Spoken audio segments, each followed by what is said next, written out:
Hello, I'm Kelly Atkinson, United States Marine Corps veteran, and this is your Right to Fight moment. Charlie Johnson entered into Arlington High School in Millbrook, New York during the fall of 1950. Imagine being the new kid during your senior year. New teachers, new hallways, new faces.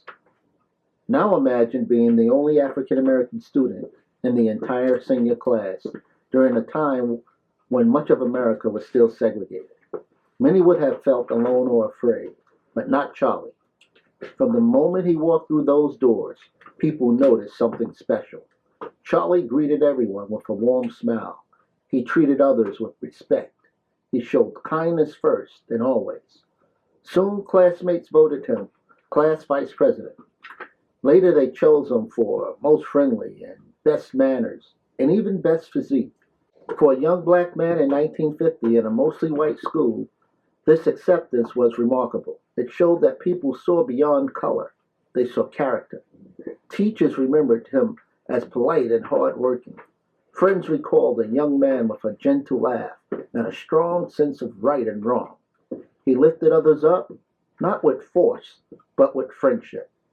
Charlie Johnson wasn't just popular, he was admired. After graduation, Charlie's life seemed full of promise.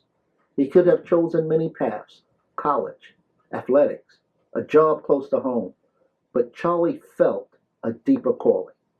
He enlisted in the United States Army, believing in duty, in service, and in something greater than himself. Soon America was at war in Korea, a place far from home, with bitter cold winters, mountains, and a determined enemy. Many soldiers were barely out of high school. Charlie was one of them. He trained hard, he learned quickly, and he earned the trust of the men beside him. He joined a unit sent to defend a small, rocky position known as Outpost Harry. It wasn't much to look at, just an unassuming hill, but it held tremendous value. If the enemy captured it, they could threaten the entire line of the American forces. The fight for Outpost Harry became one of the toughest and bloodiest battles of the Korean War. The night sky lit with artillery. Shells exploded like thunder. Dirt and rock rained down. Machine guns hissed through the darkness. Soldiers sheltered in trenches barely wide enough to move. They listened, they prayed, and they waited. Then came the attack. Wave after wave of enemy troops charged the hill. The ground shook beneath their feet. Men were shouting to each other over the sound of gunfire. Some were struck and couldn't move. Others were pinned down, too wounded to crawl to safety. This is where Charlie stood tall. Under heavy fire, bullets snapping past him, mortars bursting nearby, Charlie rushed forward again and again. He carried wounded soldiers on his back, sometimes dragging them through the mud and the stone. He could have stayed in cover. No one would have blamed him, but Charlie chose courage. He chose his friends. Again, he ran out. Again, he returned with a wounded soldier. Once more. Twice. 3 times. Even when exhaustion hit, even when danger grew worse, Charlie Johnson kept going until he could go no more. In the final moments of that long night, Charlie was struck and fell. He had given everything: his strength, his heart, his life, to save the men beside him. He was only in his early 20s. Charlie's actions were so heroic that he was first awarded the Silver Star, the 3rd highest award for valor. But fellow soldiers said that still wasn't enough.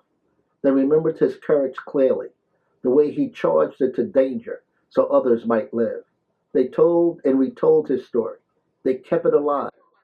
Years later, Charlie's medal was upgraded to the Medal of Honor, the highest award any service member can receive. At the White House, Charlie's sister accepted the medal on his behalf. She stood there not just as family, but as the voice of a brother who could no longer speak for himself, a brother who had become a hero. Many of the men Charlie saved went on to live full lives, marrying, having children, seeing grandchildren. They carried something else too: the memory of a man who pulled them from certain death. For them, Charlie wasn't a myth. He was a soldier who reached out a hand in the dark. Charlie Johnson's legacy did not fade. At Fort Stewart in Georgia, the Johnson Athletic Center honors him. Thousands of soldiers walk through doors bearing his name. In his hometown parish, a stained glass window shines with color, telling his story through light, bravery, sacrifice, and faith. At Arlington High School, young students pass through Johnson Hall every day. A bronze statue stands proudly, Charlie in uniform, forever watchful, forever young. Students who never knew him still learn from him. They learn what courage looks like. His story reached millions when it was shared at the National Memorial Day concert on the lawn of the U.S. Capitol. Families across America heard his name. Many wiped away tears. More than 70 years later, Charlie Johnson reminds us what one person can mean to the world. He reminds us that heroes are often ordinary people who make extraordinary choices. Charlie Johnson lived a life marked by kindness, leadership, and incredible bravery. He didn't fight for glory. He didn't fight for medals. He fought for his friends, his unit, and for the country he loved. He showed us that real heroism isn't measured by what we take, but by what we give. Charlie gave everything he had, and because of that, his story lives on. His light still shines. I'm Kelly Atkinson, and this has been your Right to Fight military moment.